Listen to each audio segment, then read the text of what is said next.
Good evening, everyone, and welcome to Roy's Tie-Dye Sci-Fi Corner, episode number 169, Doctor Who, the City of Death.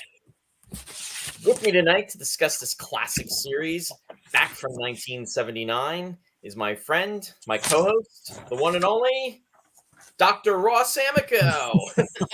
The doctor. Yes. Hey, Would Ross, how I are you? interest you in a jelly baby? And the Jelly Babies, don't forget that. Hi, Roy. How you doing? I'm doing okay, Ross. I'm All just right. glad this week is over. It was a busy week. It was a long week. Very good.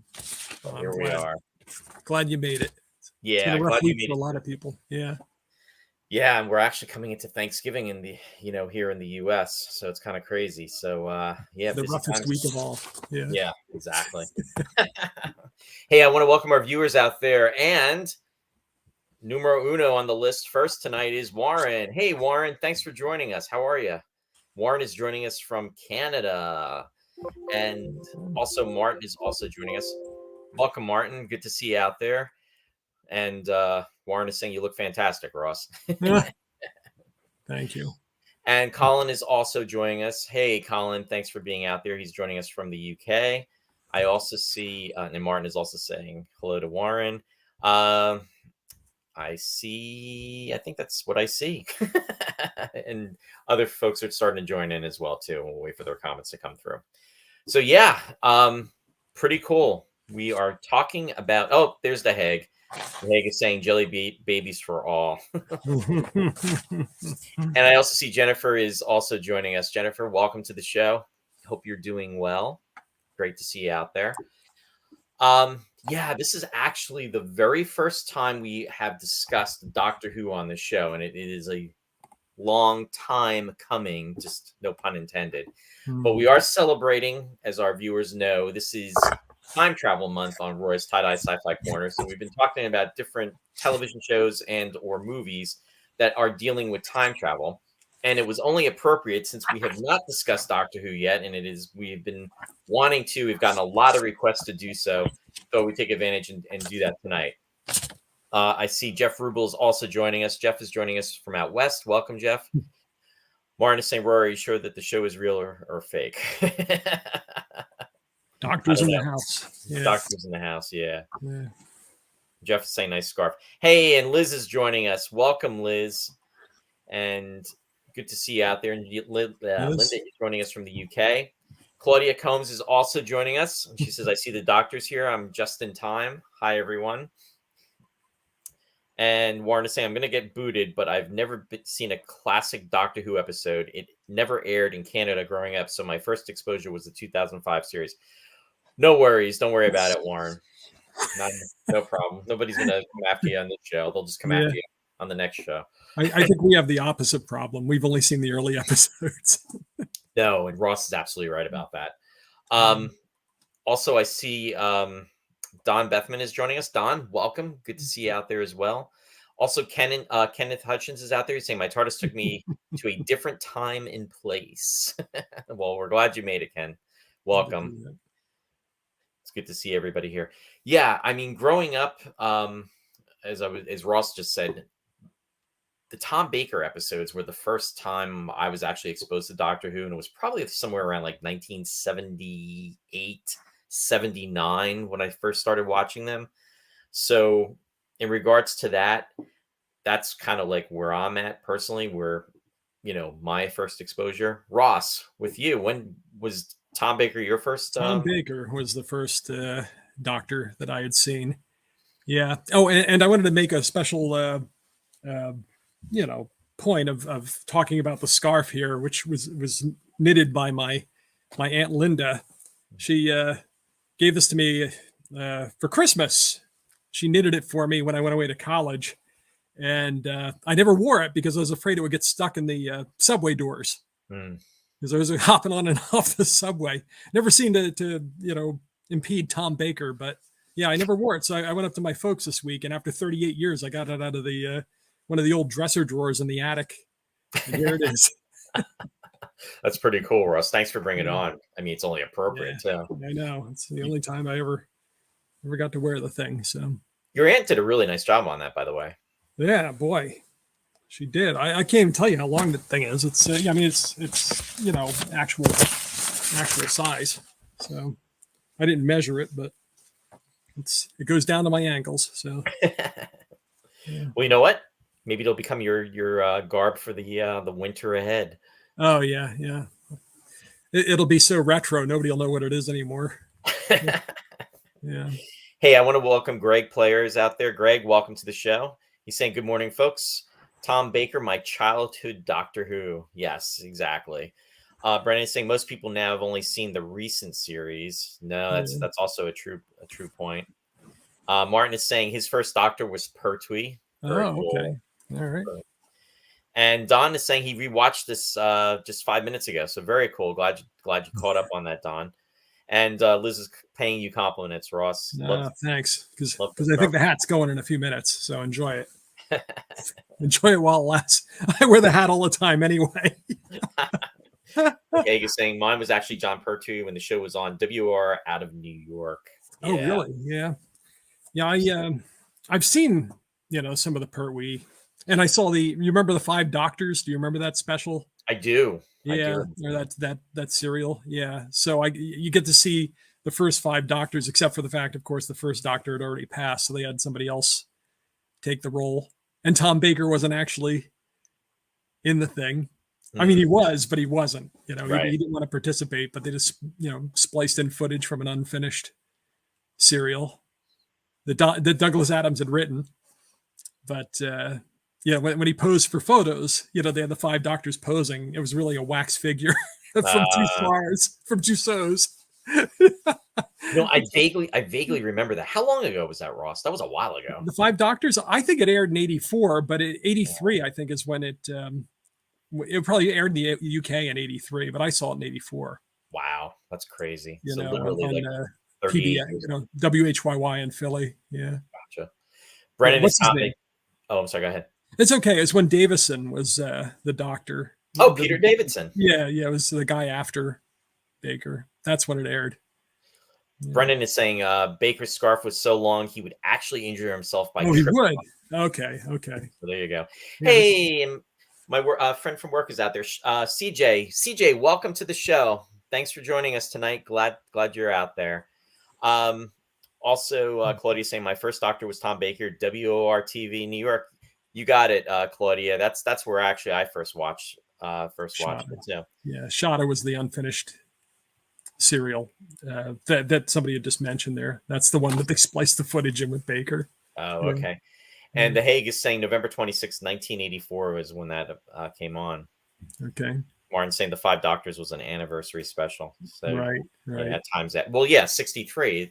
Doctor Who, folks, is going to be celebrating its 60th anniversary next year. So just to let everybody know, we are essentially going to be focusing on these specific episodes for tonight, which is City of Death. It was a 4-part episode arc, and we're going to really be talking about that in detail. At another time in another place, I'll use that as a Space 1999 reference, we will come back and we will get into more deeper discussion about Doctor Who, because a lot of you folks have actually inquired about it.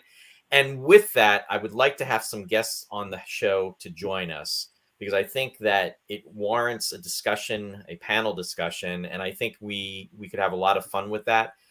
But we need to really prepare for that, because Doctor Who has literally almost 60 years of history, and it's something that we want to cover, and we want to make sure that we're hitting all the bases, because there's been so much to it with its premiere and as it evolved.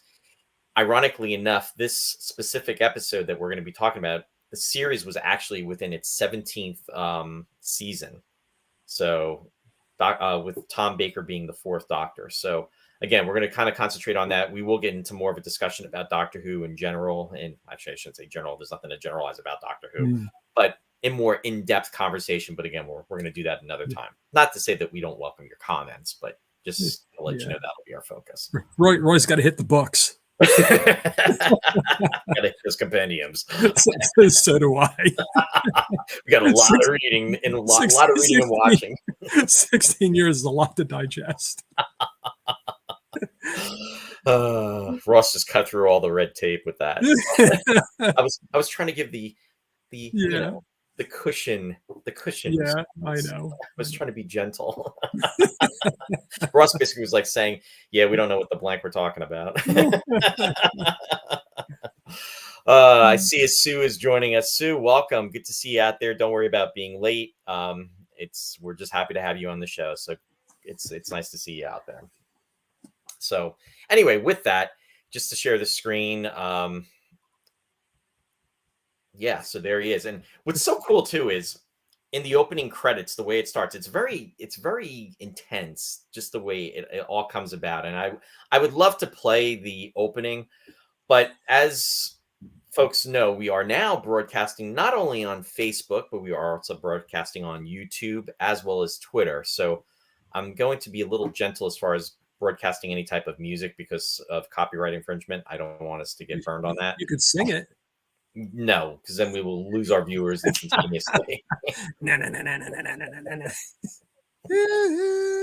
But it has a really, really cool opening, as all the Doctor Who shows do. Yeah, it makes you think that what you're going to see is going to be really good. Yeah, it is. It really draws you in, and I have to say a lot about that.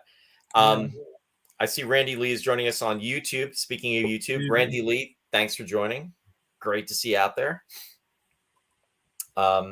Now, before we get in, all roads lead to ... space 1999 with this specific episode. We have Julian Glover, who was actually in the year one episode of Alpha Child. And, of course, we have Catherine Schell, who was in the year one episode of The Guardian of Pre, as well as playing Maya in year two. So just to put that out there. And then the other thing I want to say is we always like to give tribute where tribute is necessary, especially for Starlog magazine. And back in the day, Starlog issue number 34, which featured, which I will not hate to even say it, is Galactica 1980 on the cover, or the caption of Galactica 1980. Seeing the Battlestar is really cool. How can you trash Galactica 1980 and you got Tweaky right there on the cover? Tweaky's cool, but Tweaky's from Buck Rogers. I know. Tweaky is cool. Tweaky is cool. Tweaky is a great character. And anyway, there's an interview with Tom Baker in that specific issue of Starlog. And I wanted to make sure to bring that up because we kind of had to go back to that last week. So, yeah. Well, don't forget that Julian Glover, who gives such a theatrical performance in this thing, Shakespearean trained actor. He did a lot of genre stuff. I mean, we remember him as General Veers in The Empire Strikes Back, even though it's a very small part. And he was Donovan in The Last Crusade, Indiana Jones in The Last Crusade. He chose poorly. He was great in those movies, though. Especially, I loved Indiana Jones in The Last Crusade. I mean, the first movie I loved, I mean, Raiders of the Lost Ark, and then the third film. The second one we won't talk about. But he did the voice of Aragog in one of the Harry Potter movies, the giant spider. Yep. And apparently he's currently in Tar, which I have not seen yet, about the conductors. Kate Blanchett's in it. Everybody would think that I would see that immediately because it's a classical music movie, but I haven't seen it. But he's in it. So he's still active.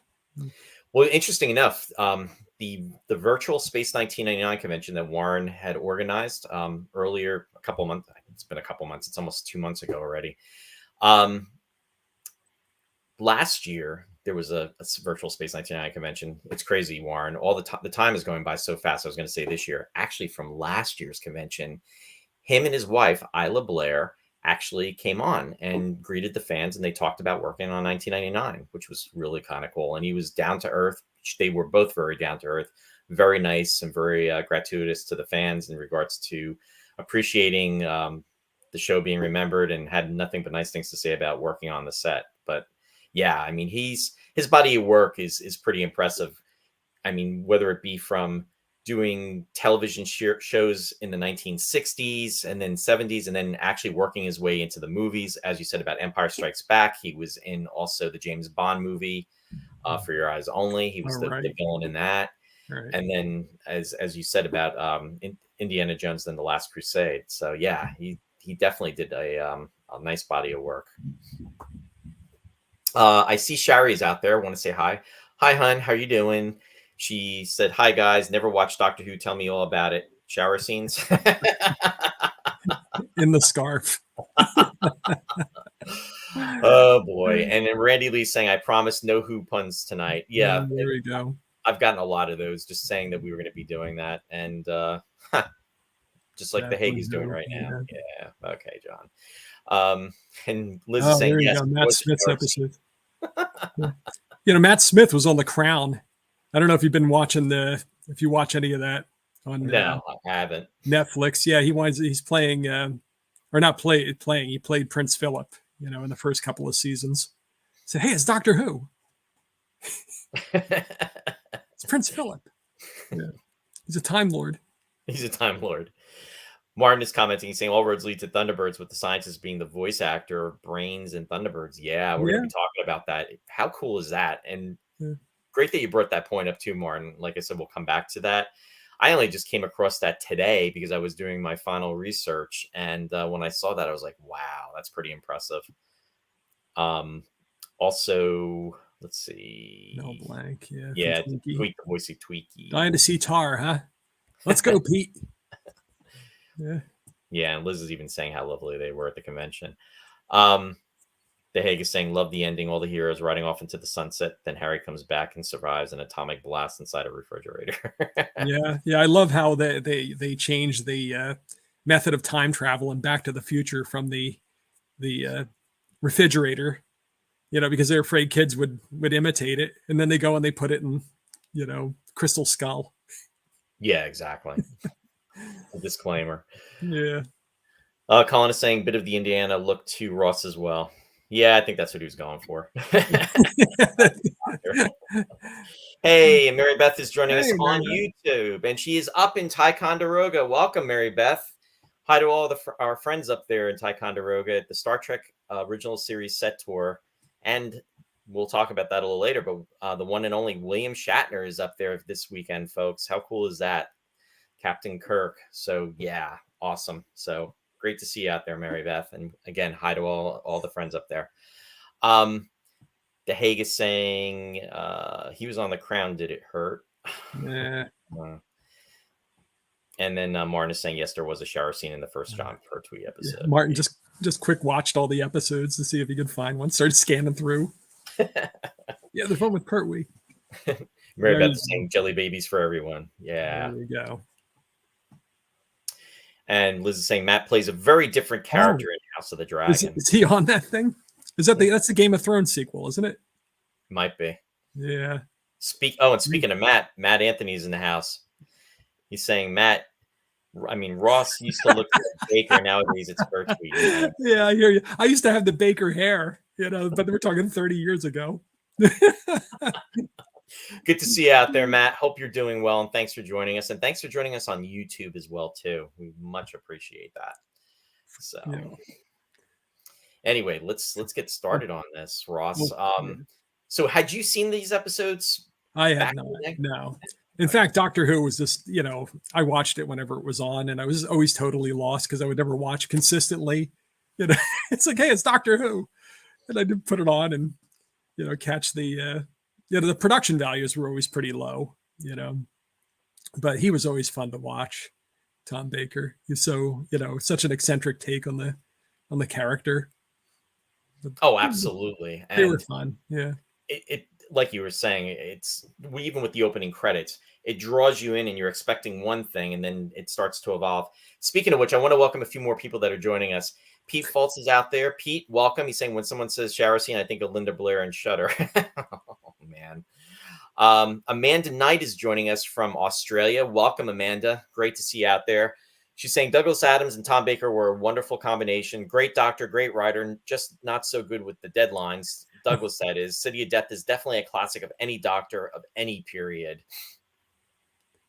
And welcome to, again, great to see you there, Amanda, and great point.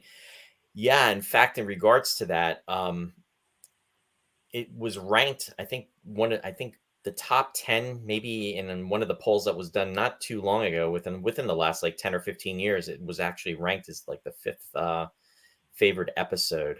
and it's happened a Yeah. couple of times. So it definitely has a lot of fandom behind it in regards to popularity. So we picked Yeah. a good one, Ross. Yeah. Well, it's in 4 parts, and I was watching the first one, and I thought, boy, I'm in trouble. But the second one hooked me. Yeah. I thought the second part, really picked up, and it was fun. Well, you know what's interesting too about the specific episode, that this was the first time they actually had ventured outside of the UK to film it, because it's actually taking parts of it is, well, it's supposed to be taking place in France, in Paris, France. And what they actually did was they actually filmed, I believe it was like on a Friday, Saturday, Sunday. They were only there for like 3 days, but they were actually Yeah. combating the weather. The weather was not to the best extent. And then the irony too is, when they were actually doing the filming, they were not as recognizable as they were literally, in the UK, because folks, Doctor Who was very, very popular there, and it's where it originated. However, when they were in France, a lot of attention was not being taken, and it's interesting to see how that they're when they're filming, because they're doing the bus scenes, and actually the trains, and then they're walking through, and they're playing that music that kind of goes along with them as they're like strolling through, and it was kind of interesting. Very well done, actually. Yeah. The Now I can't remember what I was going to say. I'll have to go back in time and figure out what I was going to say. Um, I will say that I accidentally saw, I mean, not accidentally, purely by chance, I saw the regeneration episode where Baker becomes uh, Davison. Oh, okay. I just caught it totally by chance as it was happening. So, I guess that's it for Tom Baker. Because we did have Starlog, but we didn't have the internet back then, so stuff wasn't in your face. It's like, coming up, this is going to be his last appearance or what have you. Yeah. If you didn't have your nose in Starlog, you didn't know anything. Well, and Tom Baker actually had done I think it was 7 seasons. He originated the part in 1974. That's when he had started. And we actually had the opportunity to see him in one of the movies that we had actually covered not too long ago, which is kind of cool. One of the Sinbad movies. What was it, Golden Voyage? Is that what it was? I think so. Yeah, it was Golden Voyage, in which he was the villain. Plays the villain. Yeah, I remember what I was going to say, because you said they filmed it in 3 days in Paris. They wrote the thing in 3 days. I guess there was an outline. The original writer had come up with an outline, and then Douglas Adams and the producer sat in a room. And Adams claims the producer just like plied him with scotch and coffee. And at the end of 3 days, they had a script. Pretty much locked them away and said, "You got to do this." Yeah. Hey, I want to welcome Valerie. Valerie Stein Simonetta is out there. Valerie, welcome to the show. Great to see you again out there. Hope you're doing well. Valerie's joining us actually from Florida, so welcome. Don's commenting, saying, "Pretty sure that the street metro scenes were live without actors. Don't see that much anymore these days." Yeah, no, that was definitely. And originally, what they wanted to do too is, when they were going to do the scenes that were going to be taking place in France, they actually were talking about just doing that in the studio, but then they figured that it would be a lot more accommodating, and for budgetary reasons, just easier to go on location and do it the way they did. Mm-hmm. Interesting enough, though, the Doctor, besides having a regular companion, a human companion, also has a mechanical companion that is K9, that joined later in the show's seasons while Tom Baker was on. Interesting enough, though, K9 was not featured throughout the episode. He only has a small part at the very beginning, where the Doctor is pretty much working on dismantling him. And the reason being is that they did not want to have him going through France, and on location it would have been kind of a troublesome from a production and also type of manner. They'd have to pay a canine wrangler too. Somebody to work them. Yeah, exactly. Hey, I want to welcome my friend Allie. Allie's joining us from work. Hey, Allie, how are you? Good to see you out there. Hope you and Todd are doing well and having a good night tonight. Thanks for making it to Doctor Who. We are here. And Amanda's saying there was an inordinate amount of the Paris metro. Amount, maybe. Yeah. Might be a typo there. Yes, but yeah, I did note that because he hopped on and off, and I thought, well, that's why I don't wear this thing, because I thought I would get tangled up in the subway at the time. I also see Michelle Diatta is joining us also. Hey, Michelle. Michelle's joining us from New York. Welcome. Great to see you out there. It's interesting. The title of the show was City of Death. Paris is City of Love. Play on words. So, well, Cité de la Mort is City of Love, and Cité de la Mort is death.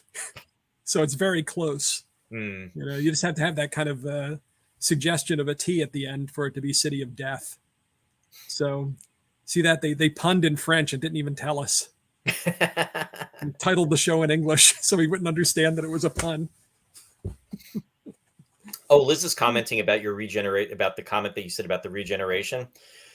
She's saying that regeneration scene was done at the Jordel Bank Observatory, which isn't that far from where she is. Oh, that's kind of cool. There you go. Very nice. Pardon me while I tie my shoes.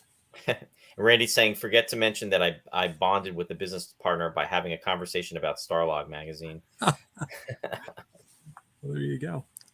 Yeah, I got to talk about something over those 3 martini lunches. And Amanda's saying Douglas's usual mode of writing. Yeah. It's funny. Once you know it is, Douglas Adams, you really can pick up on that vibe watching the show. Martin is saying Romana too. And Colin is saying K9 always saved the day. And Mary Beth is saying, Ross, you look awesome. Thank you, Mary Beth. I don't have my sonic screwdriver. Captain Phil is also in the house. Ross is looking more like an Indiana Jones Time Lord with that hat. I don't have a doctor hat. All I have is my La Scala hat. My La Scala fedora. Brendan is saying, I got my girlfriend a tiny replica of K9 for her birthday a few years ago. It was hard to find anything of him these days, though. Yeah, that's right. Wait a minute. All right, keep talking. I forgot something. Uh-oh. Be afraid. Be very afraid. Also, Ken Hutchins is saying, except Paris is known as the City of Lights as opposed to the City of Death. And then Phil is also commenting, saying, this is where Star Trek The Next Generation went for its final episode. All good things, ... Here's a little TARDIS my sister got me. Oh, cool. There you go. I should set it up here somewhere. I have to say that was one of the things I remember back when I first started watching Doctor Who, is that I always thought the TARDIS was really cool. I mean, it's literally, it's a phone booth, it's a phone box. And I always would wish that now again, this is back like in the 70s when I was first watching it as a kid, because I always liked the idea of a spaceship or a time machine. I always thought it was cool if they were inside of it. And I always noticed that they really didn't spend a lot of time inside of it. And I always used to kind of get bummed about that. So anyway, we actually get to see the inside of the TARDIS. And what is really cool is that it really has, as far as spatial, it doesn't coincide with what you see on the outside, because right. The dimensions are much larger than you would expect. Yeah. So as is immediately evident. Yeah. That could be said for a lot of shows, though. Well, that's kind of entered the language, though. I mean, a lot of stuff gets compared to the TARDIS. Something looks much larger inside than it does on the outside. Everybody always brings up the TARDIS. Right. Yeah. I mean, that's to the extreme.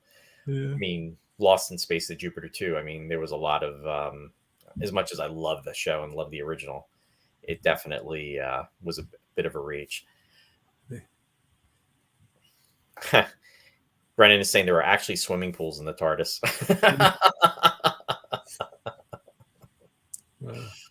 Matt's saying that he didn't get a chance to watch the Doctor Who episodes because they insisted on making Christmas come early in Philly, and I had to perform at Christmas Village. Oh, very cool, Matt. Did he play the theme on his ukulele? I don't know. You just asked him. We'll find out. Yeah, and Lou's agreeing, too. It's kind of like the Jupiter 2. Exactly. It really is. But, hey, and also I want to welcome Deborah Yetter. Deborah's out there. She's saying just a little with that Little hat. ouzo to go with the hat. Yeah, well, wouldn't mind. Be refreshing. I could probably write a script in 3 days with ouzo. Yeah. Weekend of ouzo. So Doctor Who is only 30 minutes long. And with that 30 minutes, there's probably about at least 6 minutes for commercials. And then there's also a few minutes when they do the recap. So pretty much they had to be really, really quick when they get to the story. But I have to say, when I first started watching the Tom Baker episodes back in the 70s, I thought the production values were kind of and I thought it was kind of silly. But from a nostalgic standpoint, and then going back and watching this episode for the first time, because I actually did not see it when it originally aired, I kind of liked it. I kind of got into it. I thought it was fun. I enjoyed the seriousness of the story, because let's talk about that. We're talking about the annihilation of a race, and then we're talking about the birth of a race, which is kind of cool when you think about it. So there's a lot of things a lot of moving parts that are taking place. And again, time displacement and how time can be affected. And we've talked about this on the other shows that we've talked about, whether it be Star Trek or even Back to the Future, that anything that you do, you have to be careful, because it's going to essentially change what must be or should be.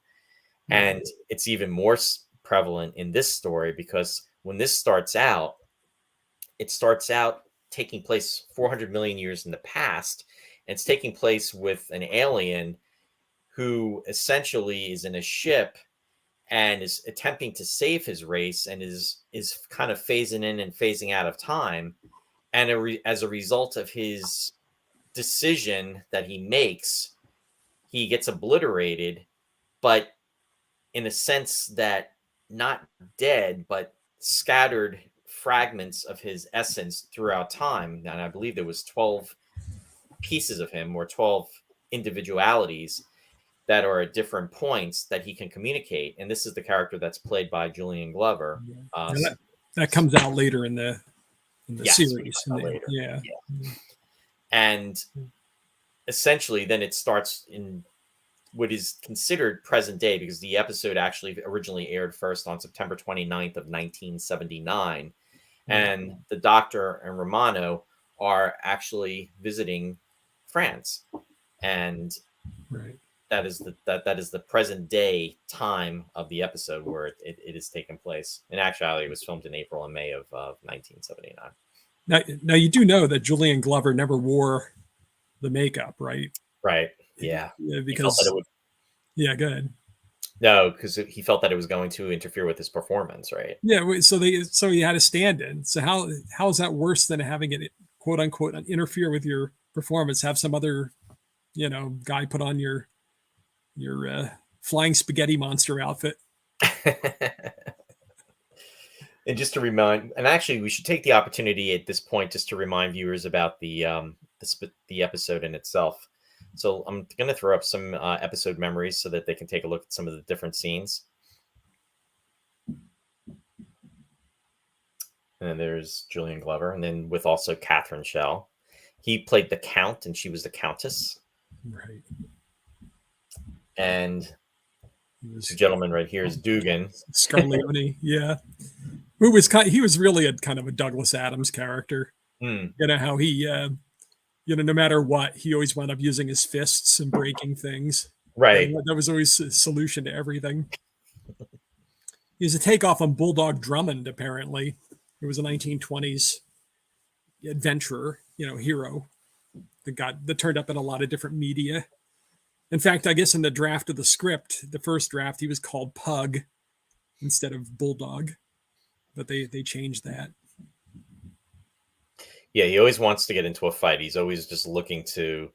In fact, the Doctor is holding him back, and he's scolding him almost like a child every time he acts up. Yeah. Now the guy in the middle, Herman, evil henchman. He's like the evil henchman. He kept reminding me of the guy from The Producers. I don't know. I don't know if you remember Carmen Gia, who was like the partner of Roger Debris, the director that Zero Mostel and Gene Wilder tried to enlist, and they get trapped in the elevator with Carmen Gia. I kept thinking of that every time Herman came on. He'd come in with his cat suit. Oh, what an analogy. And then the other guy, David Graham, who was playing the professor. All right. And he was the one that didn't he do the voice of The Daleks. the Daleks? Yeah, Yes. in all the episodes. I thought that Or was a kind lot of of cool them to anyway. find out about. Yeah. So, Yeah, he had a strong presence. He did in the episodes. He also did it in the movies that were from the 60s as well too. And hmm. actually, he's still alive. I think he's like 96 years old, but he's retired. 96. God bless him. Mhm. And then again, you can see the TARDIS. And then this episode is actually centered around the Mona Lisa, which we'll talk about in a little bit. And then of course we had a Cameo. cameo with John Cleese, and then also Eleanor Bion Braun. or Braun. Braun. Yeah. Yeah, Now Douglas Adams knew them because he was part of the Footlights, the Cambridge theatrical group, and that spawned a lot of famous actors and comedians. Hugh Laurie and Stephen Fry and a good number of the Monty Python, John Cleese, Graham Chapman, Eric Idle. So that's how he kind of got this as a favor from Cleese. He was they were there filming on that day doing something else, and he said, "You want to come in and do a cameo on our show?" Now Douglas Adams actually worked with Monty Python. He wrote some sketches for them over the years. So, which is really interesting. I mean, I found that out some time ago, but I had read Hitchhiker's Guide to the Galaxy years before I realized and when I read Hitchhikers, I thought this is very Monty Python-esque, and I never realized that he had actually worked on Monty Python. That Graham Chapman was a friend of his from the Footlights, and brought him along to Monty Python. And now even more recently, now I find out just this week he's working on he worked on Doctor Who. I didn't know that. no, I didn't know I didn't that realize either. he was a script. What do they call it? Like the guy oversees Editor or the supervisor. Something like that. Yeah, but which means he actually went up writing a number of the episodes, like this one. They used the pseudonym right. for David Agnew. It was really three guys.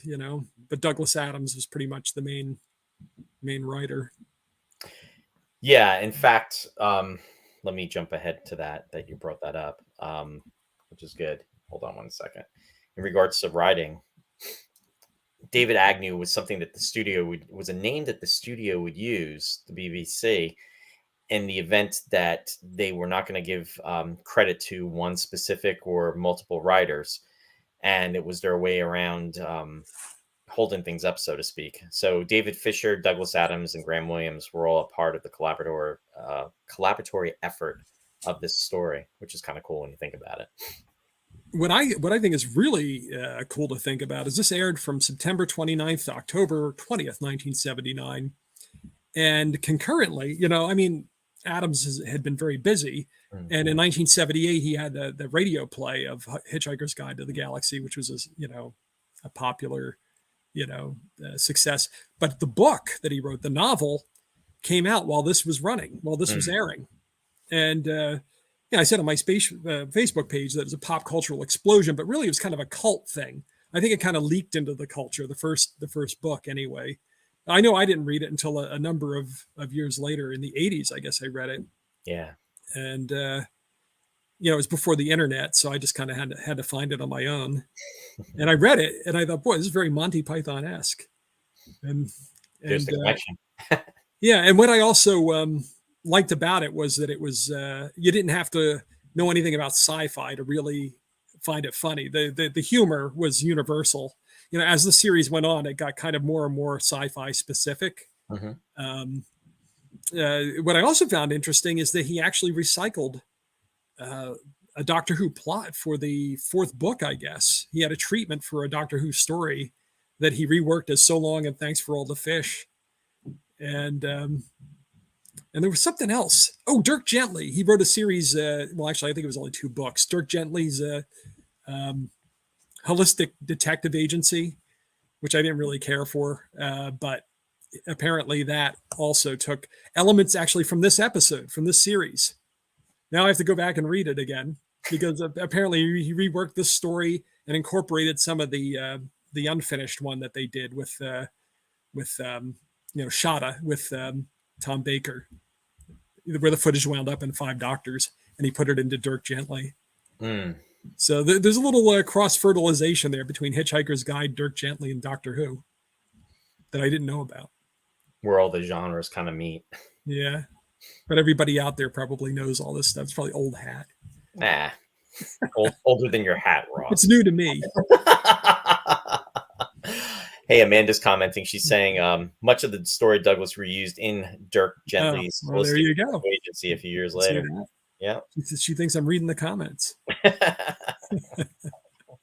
don't look at them until after the show. Yeah. Don just commented. He said, "If you think about it, Scarth is quite a tragic figure. Centuries trying to save his race. We are just the byproduct."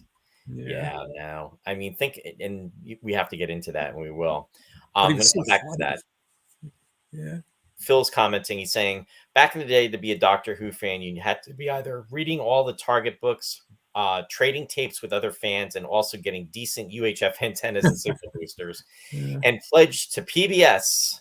WLIW Channel 21 was Long Island Doctor Who station. 21 showed all the Doctors in the first version of the show, K9 and Company and Blake 7. I was crushed when they ran tripods, and the BBC killed it. You know, it's funny you're bringing that up, Phil, because I if I remember correctly, here it was on as some John as the Hague was saying just a little while ago, and someone else also commented about watching it on WOR TV Channel 9 out of New York. It used to be on Saturday mornings for us, and it was on, I think, from like 10 to 11 on Saturdays for the longest time. Then, as it got later into the 70s, I remember it being on Saturday nights, and it was on our PBS station, which I believe is Channel 50, or was. It was Channel 52. And I believe that's when the John Davidson episodes were on, too. And, or John Davidson, what am I saying? Peter Davidson, excuse me. Yeah, you're thinking of John Davidson, who had his own, the singer who had his talk show, his own talk show. Exactly. Yeah, Peter Davidson. He would have been as good a doctor as Peter Davidson. Interesting. Sorry. Sorry if that's controversial. Peter Davidson's actually appearing at a Doctor Who convention this weekend, which we'll talk about a little later. Never mind then. Yeah. So anyway, just to touch upon that. Deborah's just putting a factoid out there. She's saying, do you know after January 23rd, 2023, Facebook Watch will no longer be available? Just saw the disclaimer. Did not know that. Thanks for sharing that info in regards to that. Dennis Chevalier is in the house. Welcome, Dennis. Dennis is joining us from Canada. Good to see you out there, Dennis. And Lou is saying Ross is such a fount of knowledge. I'm always impressed. About what? What did I say, Lou? Thanks, Lou. See, Lou's got your back. And Ken's saying New Jersey Network, NJN, Channel 52 out of Trenton, Channel 23 out of Camden. Yeah, thanks for clarifying that, Brendan. Amanda's saying, read the books, not the movie. The movie wasn't anywhere near as good as the books or even the TV series. What is that? Is that Hitchhiker's Guide or something else? Doctor Who? She's probably, I don't know. Clarify that, Amanda. Yeah, I didn't care for the... I did watch the series. I saw the movie, and I didn't care for either one of them that much, actually. The book, well, I like the first book very much. Yeah, it's going to get into discussion of the books. I like the first book very much. The second one I liked, and then after that, it was just like, I think I read the next two, and I never got around to reading the last one he did. I don't think, or maybe I did. Who knows? I think it was mostly harmless. I don't know if he did 5 or 6. There was an unfinished one, maybe, at the time of his death, because he died young. Yeah, how old was he when he died, Ross? I think he was only 49 or something. Wow. Yeah, he had just worked out in his gym. He just had like his usual workout routine, and he didn't realize that he had like some kind of cardiovascular thing. And he had a heart attack and died. And That's crazy. I saw him twice. He used to come to Philly and do book signings, so I saw him twice. He signed two of my books, and he was a huge guy. He's 6'5". Wow. So he was a big guy. It's the size. It's like Christopher Lee's size. Yep. Yeah, But probably and bigger I don't though, think. right? Yeah, I don't think Doug Adams ever played a vampire though. No. Never played Dracula. Never did Dracula. Yeah. I saw a comment from Liz I had up. Peter Davidson, the fifth Doctor, who is the father-in-law Oh, to really? David Tennant, the 10th and 14th Doctor. Yeah. Yes. So what's going on? Is Dave Tennant coming back as Doctor Who? Did I hear? Yeah. Yeah. How do you do that? I I mean, don't know. we're gonna have to find out, I guess. I have to watch the show, right? Watch the show That's the food. because he's not the same Doctor. He's a different incarnation. Right. He's a regenerated Doctor, but Yeah. similar but different. Hmm. Yeah. I don't know. We're opening the time door, Ross. My TARDIS. Yeah. John Davidson, that's incredible. Yeah, that's it. Jeff Rubel saying, and Peter's daughter played Tennant's daughter. Oh, that's interesting. How cool is that? Oh, my head hurts. Martin is saying he's read all 5 Hitchhiker's trilogies. Yeah. I wonder if I read the 5th one. Yeah. There you go. So sad about Douglas. He was such a great and original thinker. That's Yeah, and you know what? He was a good guy. He was obsessed with not obsessed, but he was very much devoted to conservation and the last couple of books he wrote. Yeah, it was A Last Chance to See. He wrote. It was about all the endangered species and everything, and how it was all going away. What's the answer to the universe, Ross? Is it 42 or is it 43? It's 42 is the answer. 42. Yeah. Liz is saying, yes, he's back for some special episodes in 2023 before the 15th Doctor takes over. So that's kind of cool. Amanda's saying 42. Right. Michelle's saying a wonderful writer. Yeah. And Brennan said, of course, with Doctor Who, anything is possible. So, yeah, but in regards to Tom Baker, though, I think out of all the Doctors, now, to be fair, I have not watched, the latest incarnations. I mean, I've got a lot of catching up to do in regards to everything. But I think he is probably one of the ones that is most remembered just because of the way his portrayal. I'll even say his quirkiness, even though I don't like to, to say that. He just the way he conducted himself, and he was very unique to the character. And I'm sure that each of the actors, brought their own uniqueness to the different, to the characterizations of the Doctor. But I think it's one that actually, really stood out for the longest time. Mm-hmm. Yeah, and I think he is, the most popular. Although this Dave Tennant is giving him a run for the money, I understand. Yeah. From different polls. I see Paul Miller's out there. Paul, welcome. Hope you're doing okay. And he said they forgot. Oh, wait a minute. He said it's Cora. It's Cora. You missed it, Paul. We were talking about Cora. Phil's commenting saying Hitchhiker radio plays were brilliant. I did a show about Douglas Adam with synth player Neil Alexander, who besides being an amazing player of Mogs is a huge Hitchhikers fan. I think when I had him on, I asked him if he opened for Disaster Area. And Sue is saying, Roy, please tell Ross that I was also so impressed with his knowledge. I didn't know that Tom Baker was connected to Monty Python. Not did I know that Graham Chapman was on Doctor Who. I also appreciated Ross's analysis of Doctor Who. Thanks, Ross. But Tom Baker wasn't connected to Douglas Adams was connected to Monty Python. Yeah, sorry. No, it's okay. Yeah, it got scrambled. It might have been a roundabout explanation, so it might have come out like that. Yeah. All right. Thank you. Oh, and Amanda's saying, if the question and answer are ever known about the same universe, then it will be replaced by something even more bizarre. Some say this has already happened. I'm paraphrasing here. Yeah. It was like that. It reminds me of the 5 Doctors. I think that was the episode where they were saying that the doctors couldn't gaze upon the he couldn't see himself, or the universe would, as we know it, would come to an end. There'd Kind of be a like mixed disruption. matter and antimatter. Yeah, not a problem. So No, it's fine. Mhm. Let's see. Jeff Rubel saying, I know I'll get wrapped on the mouth for this, but Roy, don't bother with any doctors after Matt Smith. Uh-oh. Matt Smith. He was the Iron Duke, Prince Philip on the crown. You know what my response to that is, Jeff Rubel? Now you're getting nasty. Actually, it would be more appropriate for Ross to say that. Yeah, nasty. Yeah. I'd have to have a drink first. A little monkey on my shoulder. Tales of the Gold Monkey, Ross. Yeah. Jack, did you lose his eye at a poker game? Yeah. I remember the show. 1982, 40 years ago. First, I have to get small, Matt. Let's get small. I've heard that word Mercurial. Yeah. associated with Tom Baker's doctor. It was mercurial. Yeah.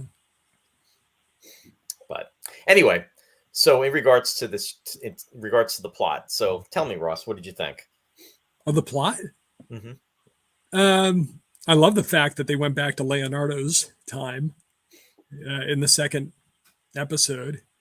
I thought that was and I love the fact that he well, first of all, he does this is a fake on the boards that Leonardo's going to paint on, so that when they X-rayed it, they would see that they were fakes.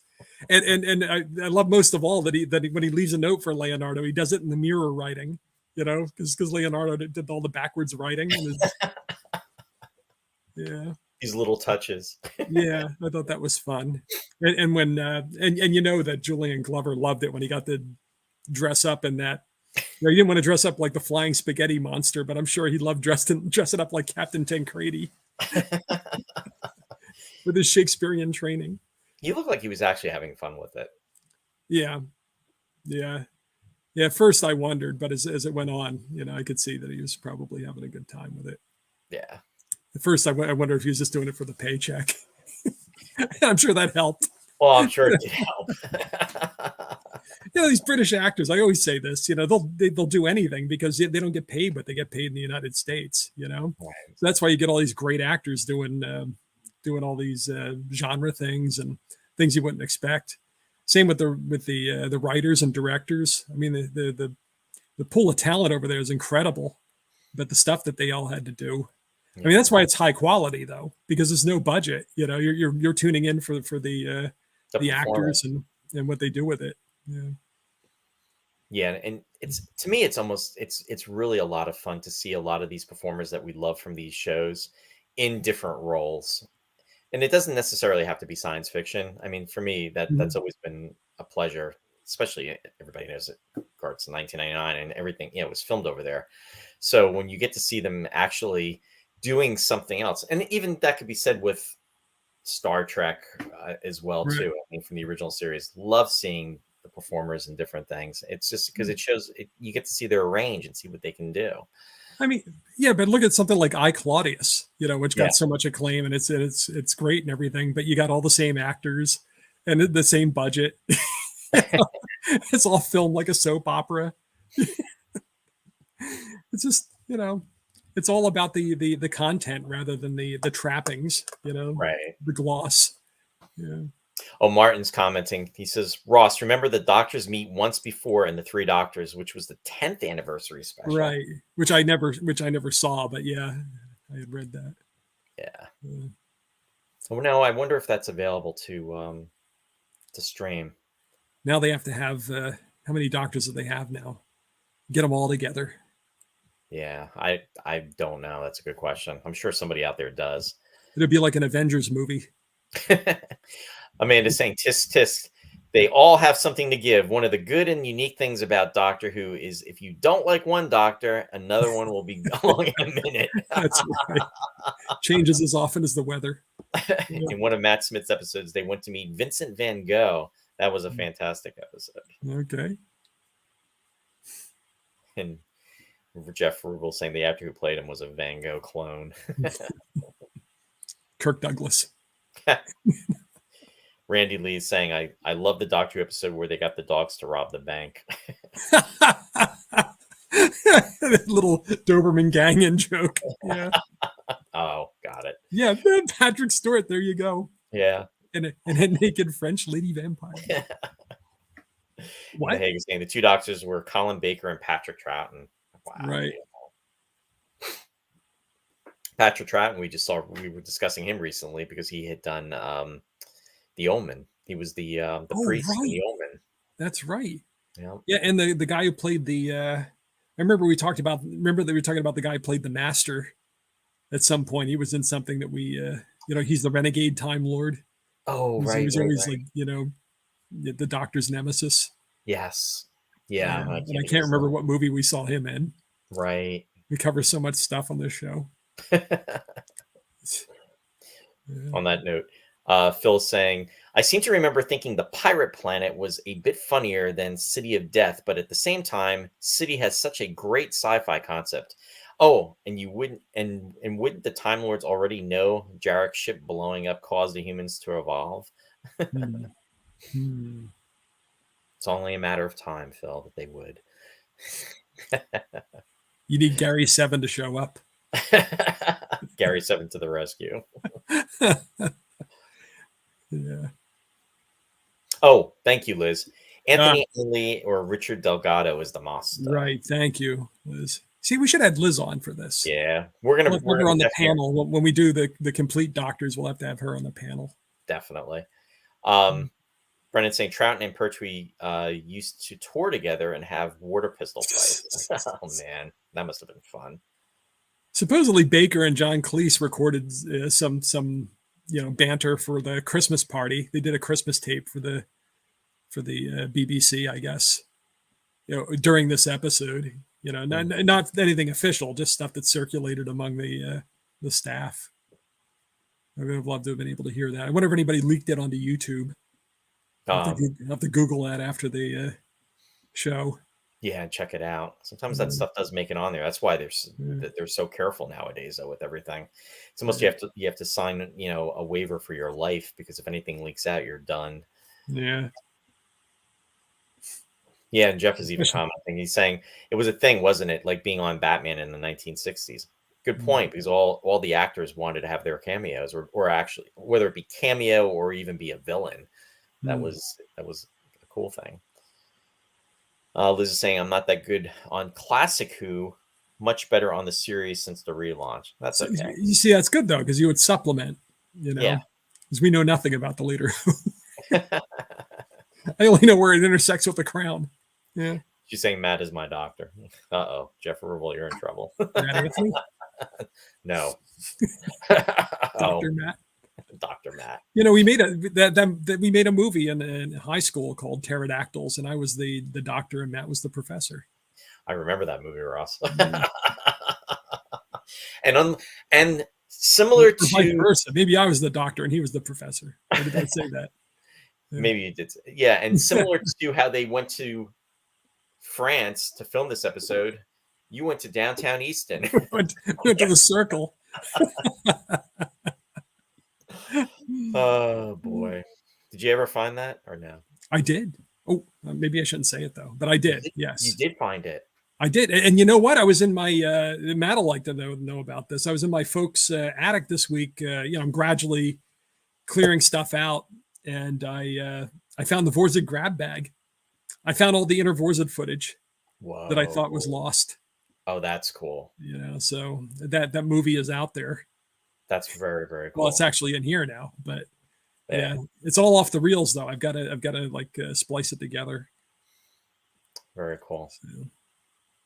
Yeah. So, yeah. Now, in regards to pterodactyls, though, do you have that on a reel or no? Yeah. Okay. I'm only hesitant because I'm not supposed to have that. Oh. Well, so nobody tell anybody. It's not technically. It's not my film. Oh.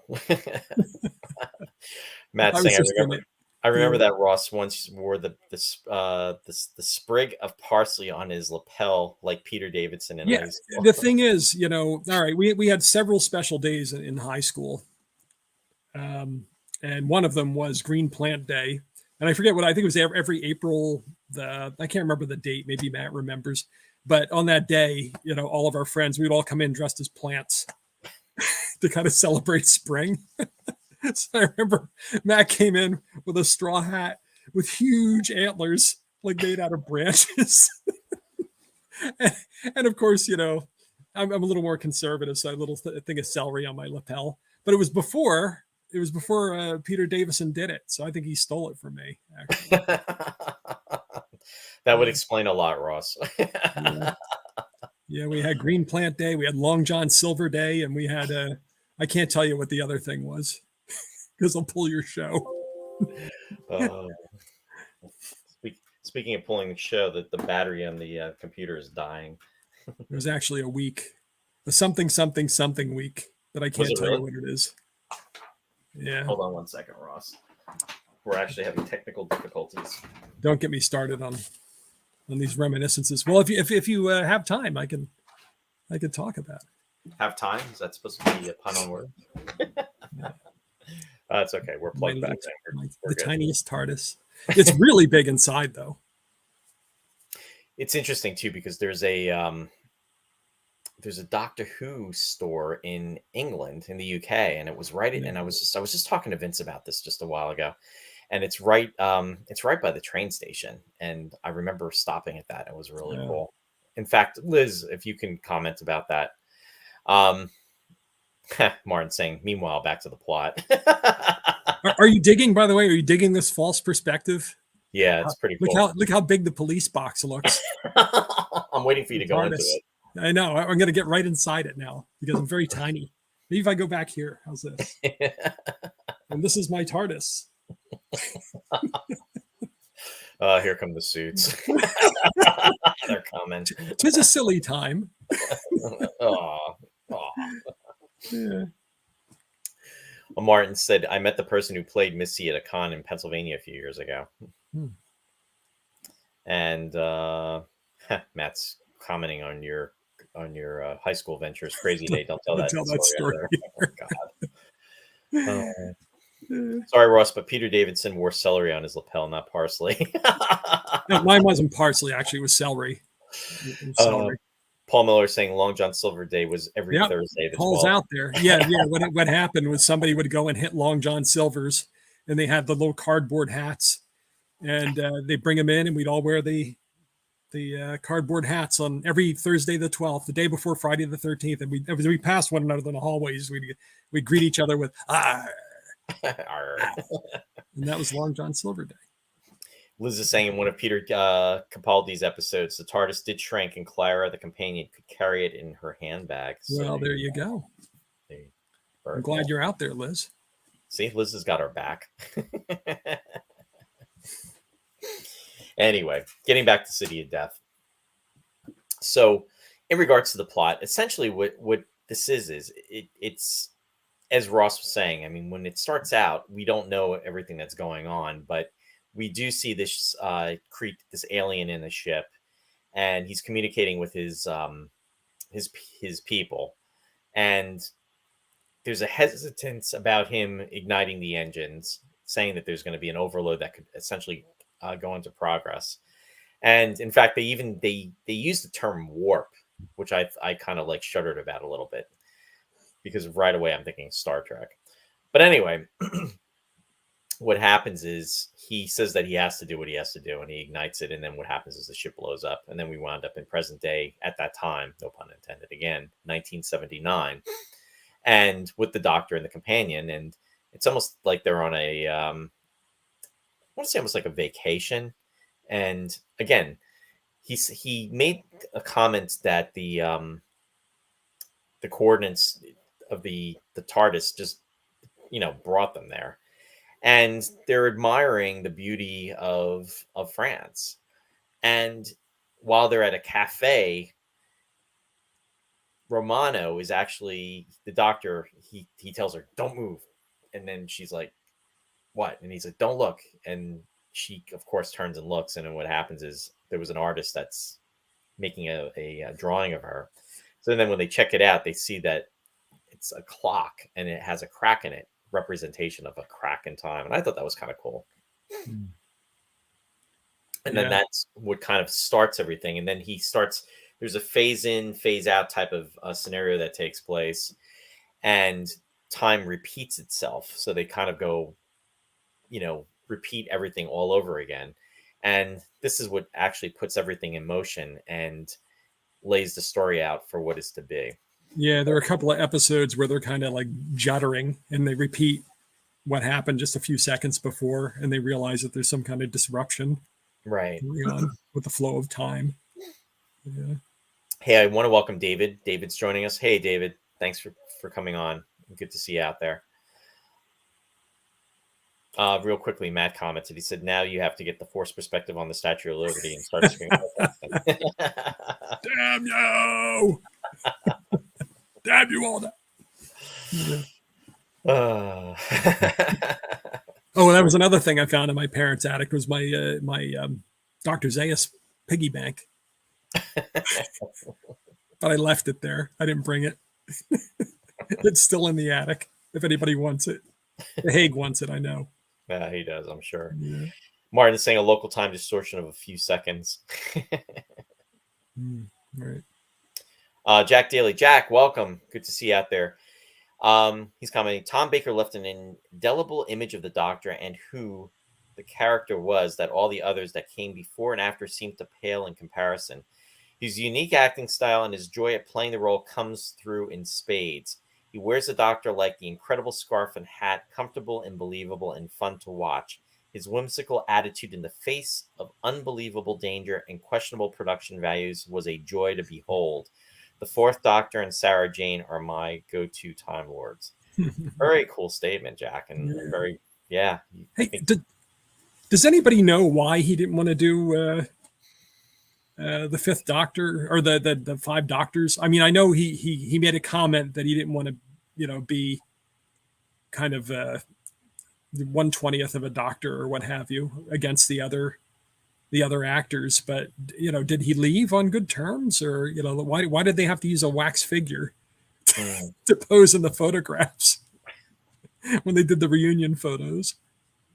Because he said he would be there. That's the thing, and they went and got the wax figure just in case he didn't show up, and sure enough, he didn't show up. No, I don't know. Who knows? Yeah, and I really.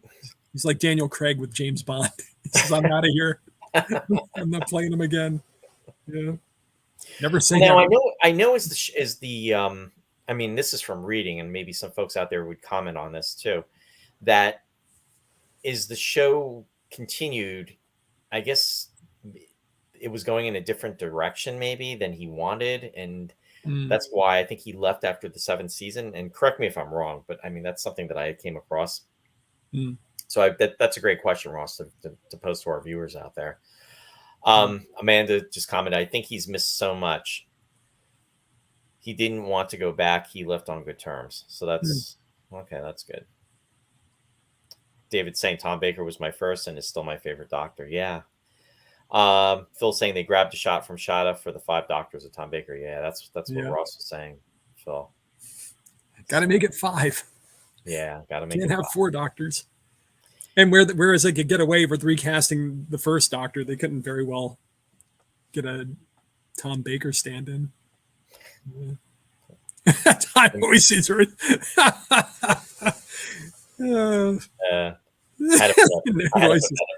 Royce is not funny. Brennan is saying the show was going downhill when John Nathan Turner took over in the last season of Baker. Yeah, that's.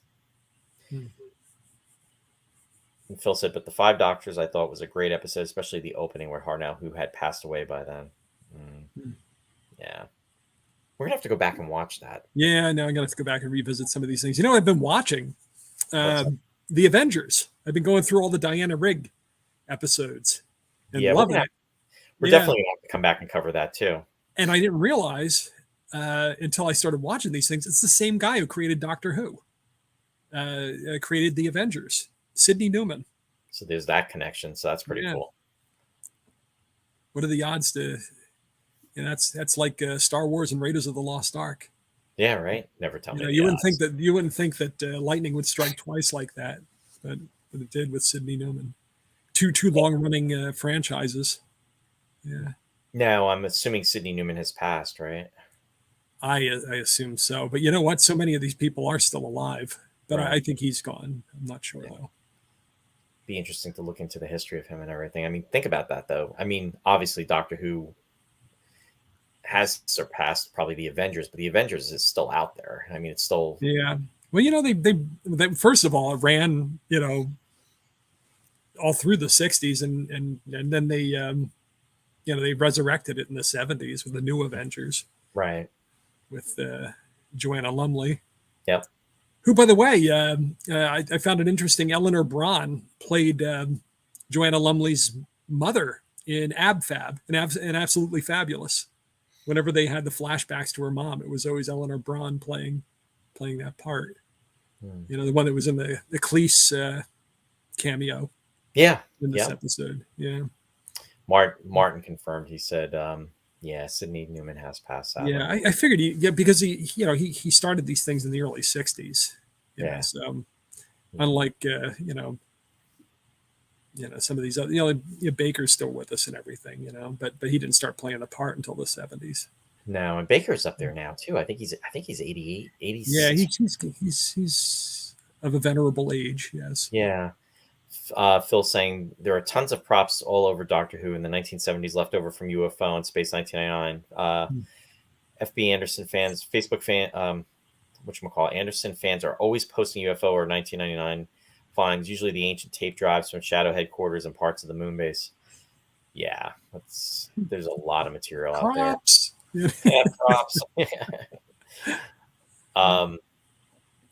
I wanted Sue posted a nice comment about Jack. Jack, this is beautifully said. You captured Tom Baker's essence with mere words, not always an easy thing to do. Thank you for your amazing thoughts. I agree wholeheartedly with your sentiments. No, I agree, Sue. Beautifully said, Jack, and thanks for sharing on the show. Liz said Diana Rigg and her daughter Rachel Sterling both appeared in a more recent Doctor Who episode, The Crimson Horror. So there you go, Ross. Very cool. And the Hague is saying Baker supposedly didn't do the 5 Doctors because he thought it was too soon since he left the role. There was another story that his doctor was going to be sort of a bad guy, and he didn't like that. Oh, thanks for sharing, John. Appreciate that. And Brennan is saying Baker had a terrific small part in the 50th anniversary with Matt Smith. Good to know. And Phil saying Ross and his TARDIS totally look like the opening of the second segment of An Unearthly Child. Is that a compliment? I wonder. Just like when my English teacher told me she thought I'd play an excellent Malvolio in 12th Night, and I had to go and read 12th Night to see if it was a compliment. Was it? No.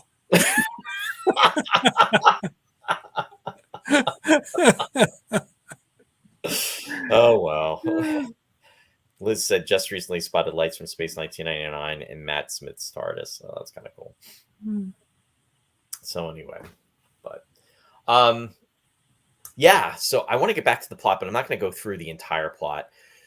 I just think, though, that the fact that they were dealing with the extinction of a race and the severity that goes with that, and then the fact that the actions that caused the destruction of that race actually helped to cause the birth of a new race, our race, the human race.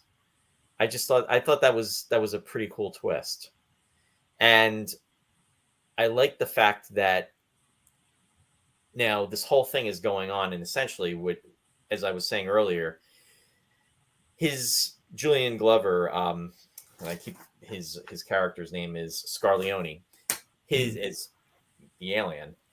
His essence, he's splintered. There's 12 of him throughout time, and each one of him is aiding the other and the other to try to manipulate time so that he can get back to traveling back into the past, which is it's a mind blowing type of plot. And Well, and we didn't even hit on the whole absurdity of him traveling to the time of Leonardo da Vinci, or having that segment, because he's splintered, but having that particular splinter convince Leonardo to do copies of the Mona Lisa so that he could sell them off in the future to finance his time travel escapades. I mean, it's brilliant. It's like, really? That's how you're going to finance your yeah. I got a couple more of these. Oh yeah. In fact, at one point, don't they sell a Gutenberg Bible in the first? Yes. First episode? Yeah, I forgot about that. I guess originally in the first draft, they were going to manipulate somehow through gambling in casinos. They were going to they go to the future and find out what the outcome was or whatever, and bet on things. Right, but they decided. I think it was Douglas. Was it Douglas Adams decided to abandon that because he didn't want, or the producers to abandon that? Oh, that's right. The producers, they didn't want to encourage gambling among the kids that watch Doctor Who. So that was it was supposed to take place originally in Las Vegas. That's what they were shooting for. Yeah. And then they were talking about Monte Carlo, and then they just didn't want to travel. They wanted to keep it on one set. So so they decided to sell the Mona Lisas instead. But what are you going to do with all these Mona Lisas? But it's kind of ingenious, though. I mean, that's an original plot. That's never been done. That's kind of a Douglas Adams conceit. Yeah. That had never been done before. Yeah, Amanda's saying, wow, whoops, I had it. Seven Mona Lisas. All of them painted by Leonardo, so none of them are fake. Right. I mean, exactly. So anyway, all of this is going on. And like you said, it's the Doctor is I mean, they're him and his companion Romano are Romano, excuse me, are interrogated by this inspector Dugan, and he winds up trying to help them because of what is going on. And they wind up going to the Count and the Countess, and they find out that he's at the heart of all this with the time manipulation and everything. But while all this is going on, the Doctor says he's going to travel to go back to see his friend, who is Leonardo. And he's like, oh, I'm going to go visit him. And he just jumps in the TARDIS, and then he goes back. And then, of course, when he goes back, that's when he winds up meeting Scarlini. But he's not Scarlini. He's Tancredi. Yes. Captain Tancredi. So it's just really cool. And then what's happening is Scarlini finally realizes that he gets in contact with his other selves, that the Doctor is the heart of his solving his problems, and that he's jumping through time, and he wants to find out how to jump through time, because this is what he's been waiting for. He's been going ever since his race has been extinguished. He's essentially been trying to get back to the point where he can go back in time to prevent that from happening.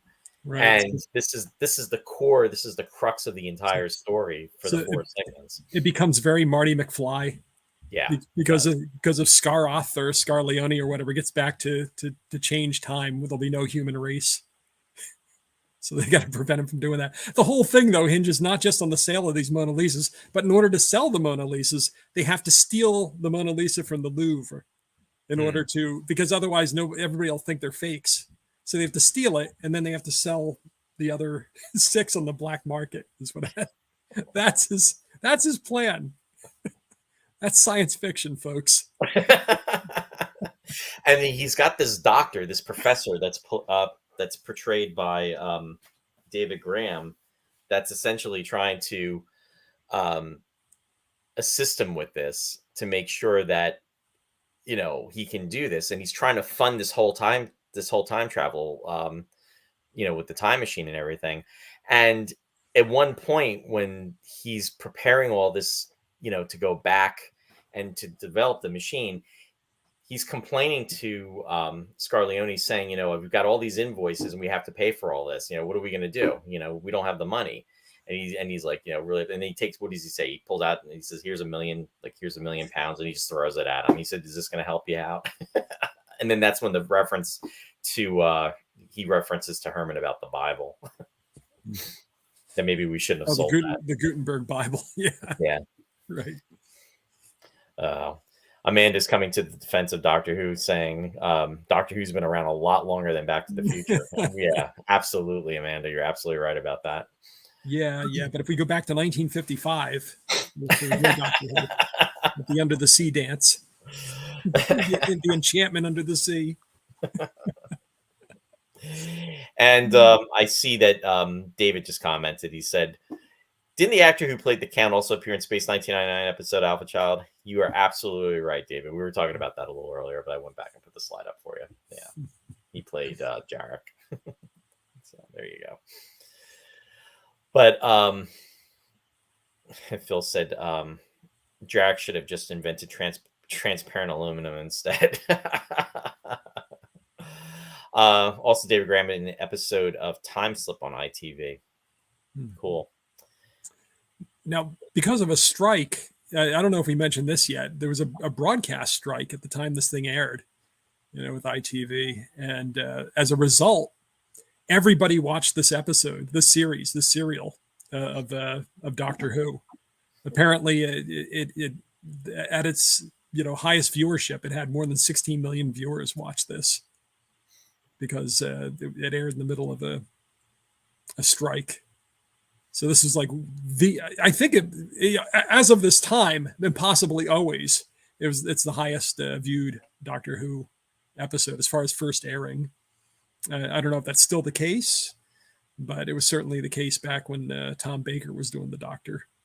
Yeah, which is pretty impressive, actually. Yeah. David said, I missed that. Got to be more on time. No pun intended. And Sue's saying Scotty invented transparent aluminum in Star Trek 4. All roads lead to Star Trek. There you go. There's your connection. But so let me ask you this: out of all the Doctor Who episodes you've seen, Ross, with Tom Baker, was this a favorite? Sure, it was. That's a loaded question. I'm telling you, the Doctor was on when I was flipping channels, and I was on the couch, and I'll watch this. Sure. Liz is commenting, saying that another Space 1999 link with Doctor Who. Tony Anholt's son Christian appeared in The Curse of Fenric in 1989 with Sylvester McCoy's Doctor. Oh, thanks for sharing that. Very cool, Liz. Did not know that either.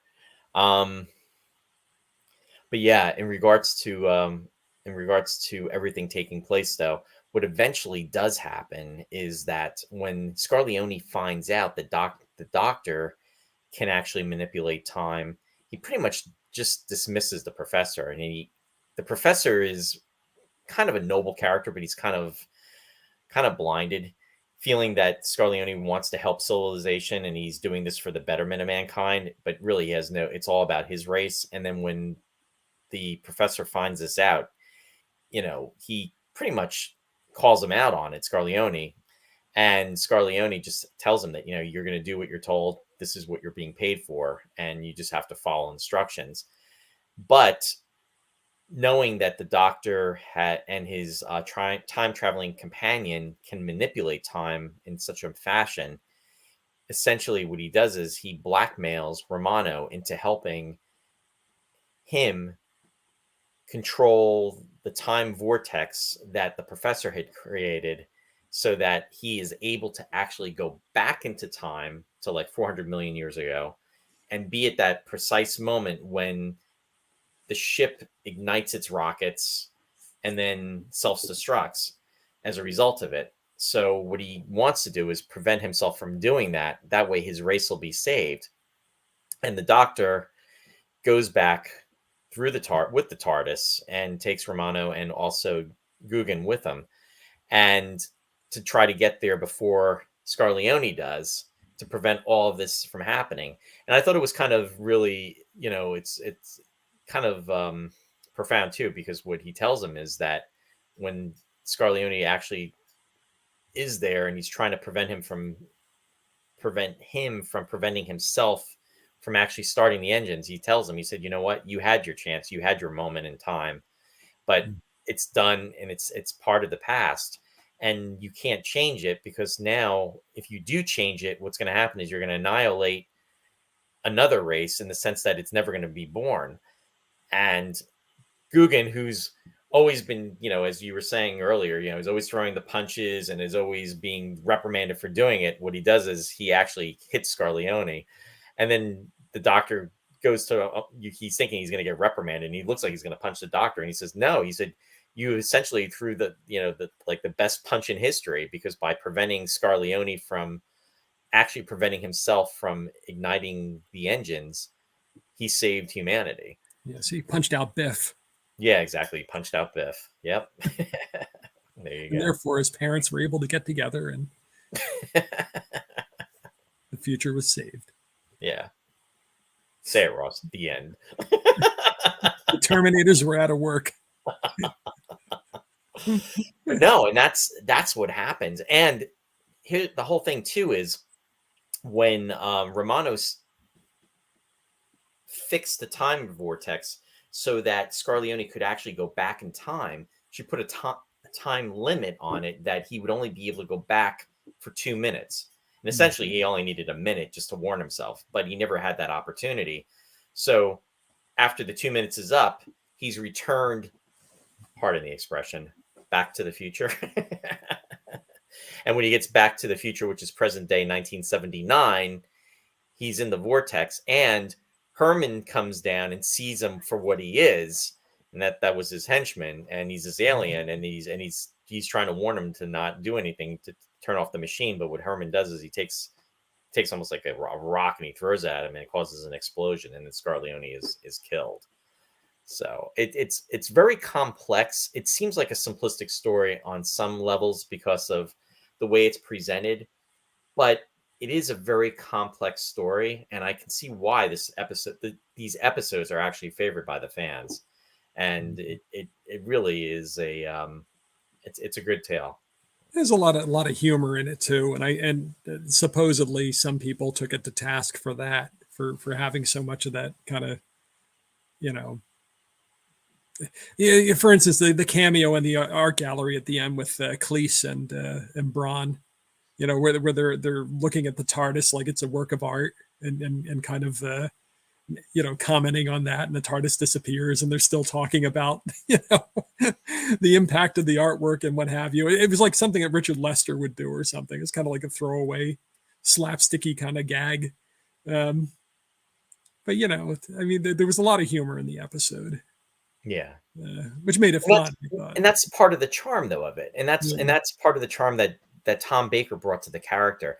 I mean, even at the one point too. I mean, when they first come upon the Count and the Countess, and essentially the Count's thugs bring him back to the I'll say to the lair, and he says, "Oh, maybe I'll sit down," and then he just kind of just like lays there, and then just makes himself at home, and he's just very matter of factly, and it's just, again, it's the delivery, it's probably the ad libs from what I read. I mean, there was a lot of that went on, but it really brought a human element to the character, and I can see how Tom Baker is so recognized for this character, because he really put that personal touch into it.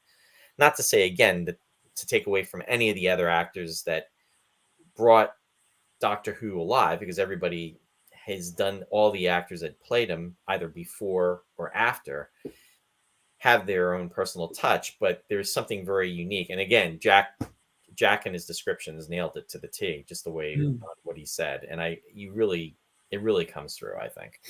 We didn't say anything about Lala Ward, did we? No, we didn't. Hey, real quick, I want to regular too. Yeah. I just want to say hi to Nikita. She's joining us.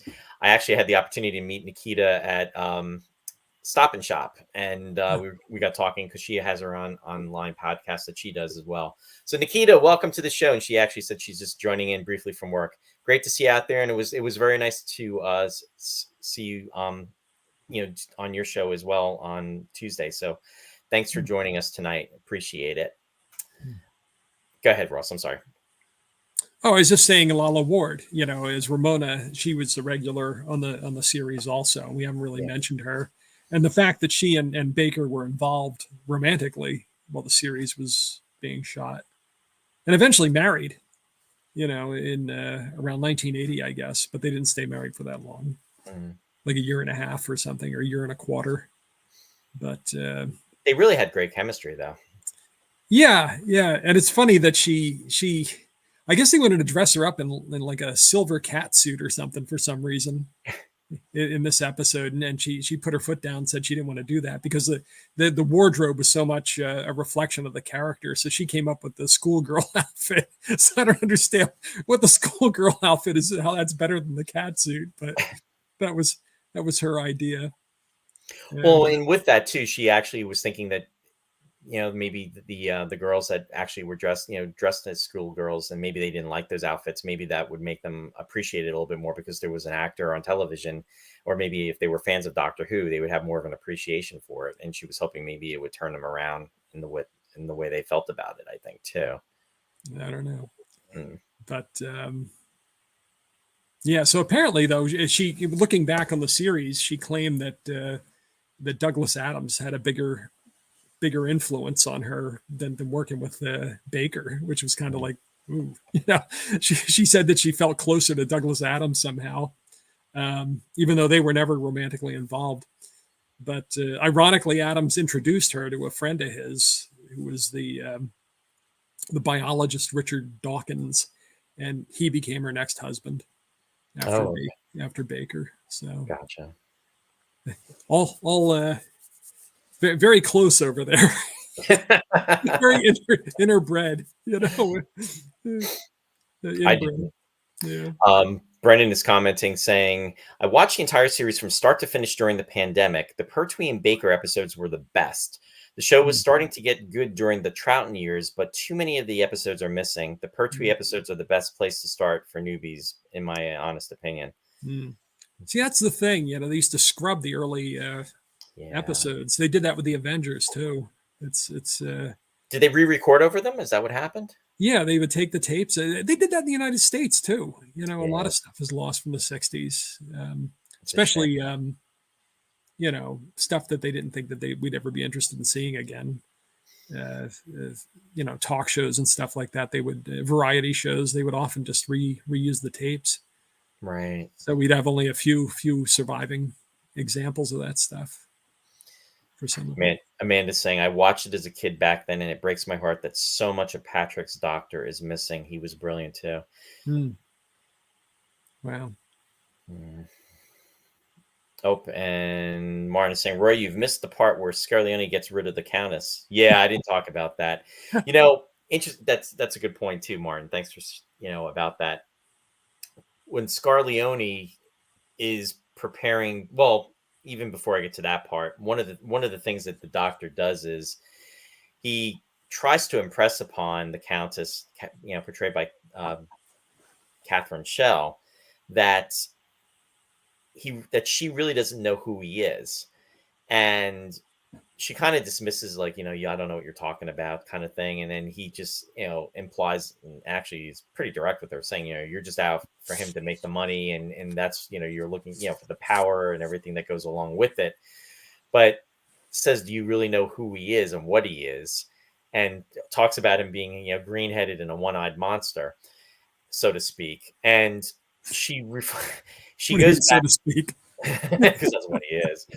So she goes back to what is it, like the ancient from the Egyptians, the scarabs, right, parchments, and she's like looking through it, and then there's a picture of what that what that is. He's on the hieroglyph. Yes, the hieroglyphics, and she pieces it together.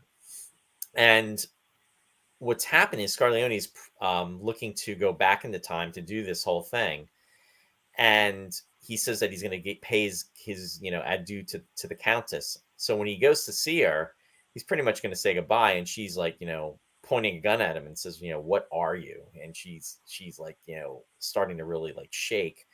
And at this point in time, he's trying to make a joke out of it, and he says he's going to have a drink, and then she tells him to put it down, and then he says, essentially, I'll show you what I am. And it's almost like one of these.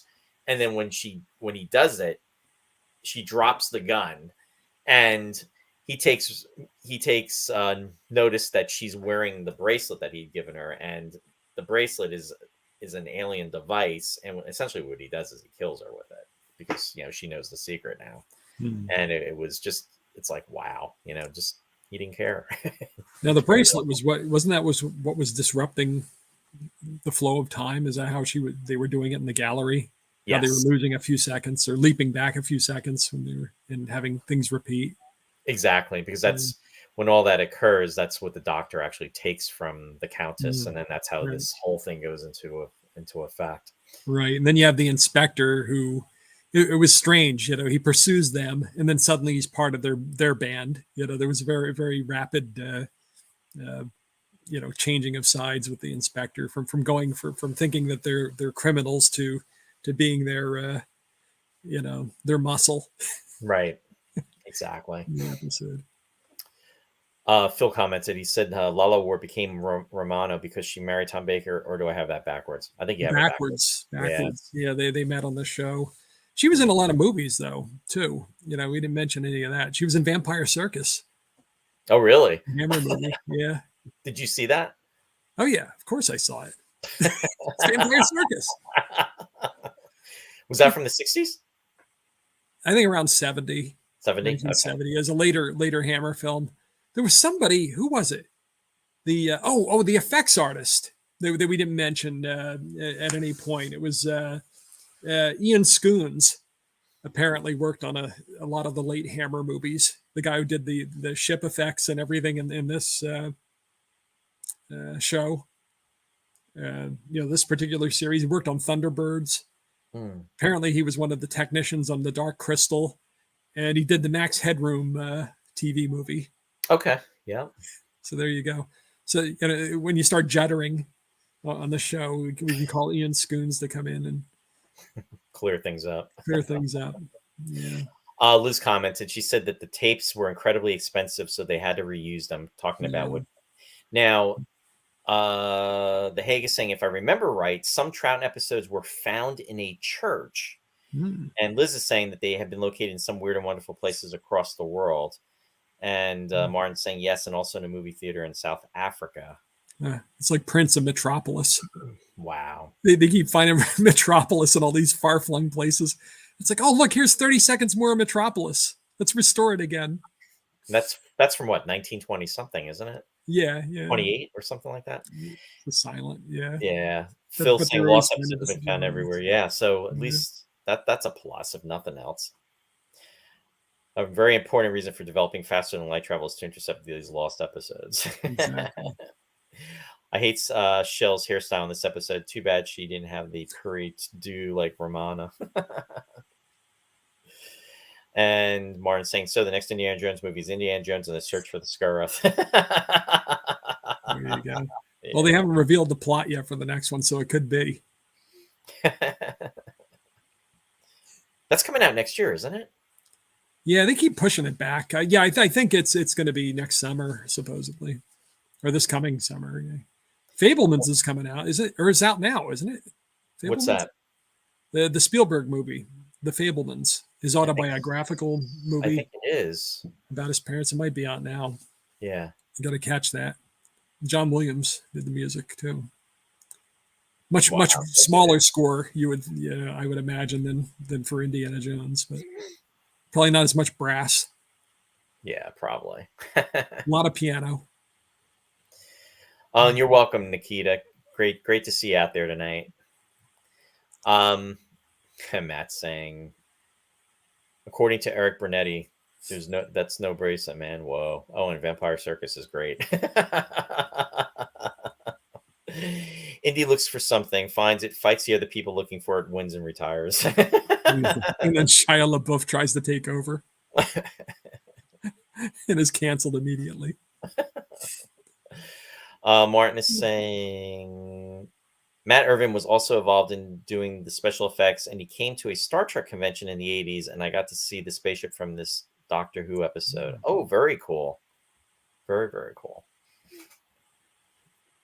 Yeah, good stuff. But there was a nice moral to the story, and stay out of Paris.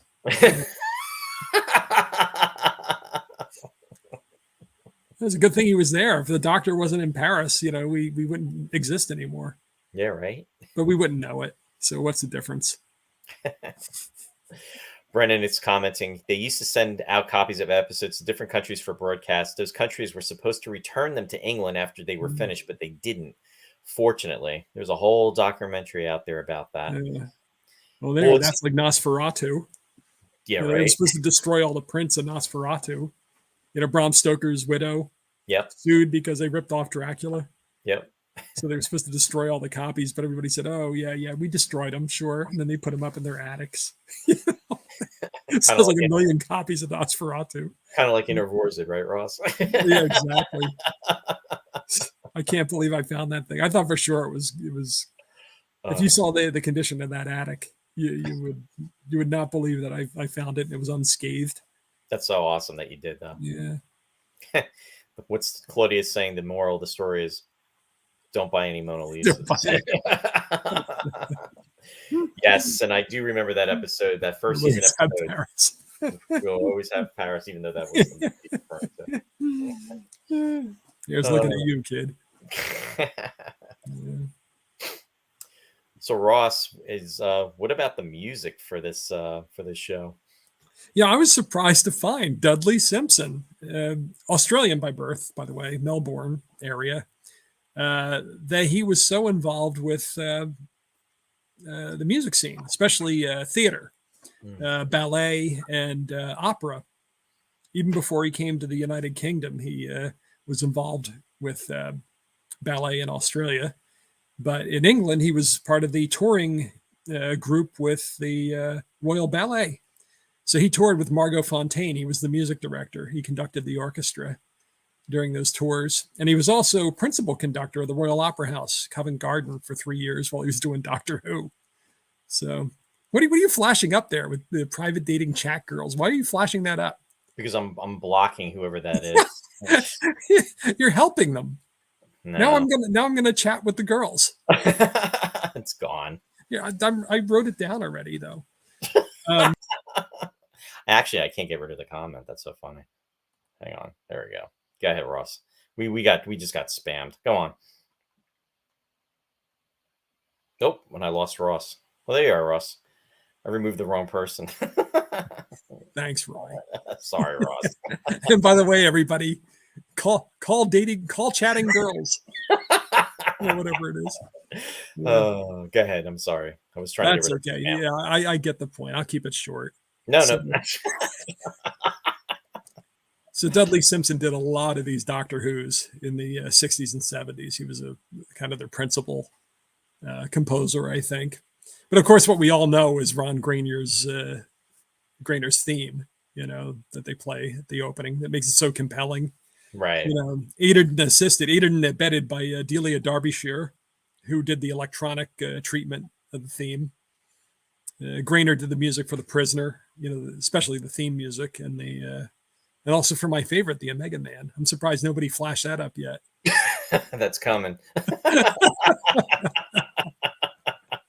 So Dudley Simpson and Ron Grainer. Apparently Dudley Simpson did I never saw the series Blake 7, but maybe if you're in the UK, you know what that is. What's hysterical? You're mentioning Blake 7. I was just talking about this just today with Dan Worth. I don't know if Dan's out there tonight, but a friend from work. Vince and I went to a creation convention. I think it was in 87 or 88. And I had never heard of Blake 7. Vince wasn't familiar with it, but evidently they showed it on one of the New York stations that we weren't privy to out here. It wasn't WPX Channel 11. And Paul Darrow, who played Avon, who was one of the lead characters, was actually at the convention. And everybody was going crazy because he was there. And in fact, all the girls were Googling over him, and, all the guys were like into the show and everything. And what happened was, I said to Vince, I said, I dare you to say that, what's Blake 7? Because I think we would have gotten mauled. But I had never heard of it, but I believe it lasted for like 4 seasons. I think it was from like 78 to 82, 79 to 83, something like that. And, Yeah, it had a huge following, and I actually, if you go on YouTube, you can actually see some of the episodes. All But right. Okay. Well, apparently he worked on that too, and he lived a long life. He died at 95 wow, yeah, in 2017. So, but yeah, that's all I really know about him. But I found it very interesting. He worked for the Royal Opera, you know, Covent Garden, and the Royal Ballet. So it's pretty high profile classical music positions. To be slumming on the side and writing music for Doctor Who. It was right. interesting that the music was almost like silent movie music in parts, where it was just the piano. I don't know if you noticed that, or the electronic equivalent of whatever they were. Well, what I did notice is, like I was saying earlier, like when they're walking through Paris or they're running through Paris, or the music is like different during those scenes, Yeah. which I thought was interesting. He gave it as as a representation of that. Mm-hmm. Interesting comment. Terry Nation. This is from Brennan. Terry Nation, who created the Daleks, also created Blake Seven. Mm. So there you go with that. But no, I thought he did a really great job, and like you said, I mean, it's very memorable. So that's kind of cool. But no, thanks for sharing that, Ross. And sorry, I bumped you off before. Yeah. I know it's been a long time fantasy. Oh, he's gone now. Vengeance is mine. Nah, I did that on purpose. Yeah, just to get it out of your system, because everybody's commenting. All the comedians are out there, so we're just gonna put it out there. The Hague, don't block them. Jeff Rubel, Roy's bookmarking it. Let me see. Phil, tell the chat girls about the City of Death. Okay, yeah. Let's get all the comedians' comments out in the open. Let's see, Matt. Okay, Ross disappeared for a minute to go back in time in response to the chat girls. Okay, yeah, I think that about covers it. So yeah, the four people I knew I could count on to be funny are. So there you go. Friday night with the chat girls. Now I that think we got I think that we should out of change the name of our show from Roy's Tie Dye Sci-Fi Corner to the Chat Girls, the Friday Night Chat Girls. Oh man, this is why we don't like spam. Your viewership would skyrocket. That's the thing. You'd be so what was the other depressed. one what was the other one that we dealt with maybe about a year and a half ago in our viewers The Hell Norway guy. Hell Norway. Yeah, we got Yeah. bombed by them that the one time too. And our viewers came to our defense. So I apologize, folks, for that. And yeah. Anyway. In regards to the music, though, thanks, Ross.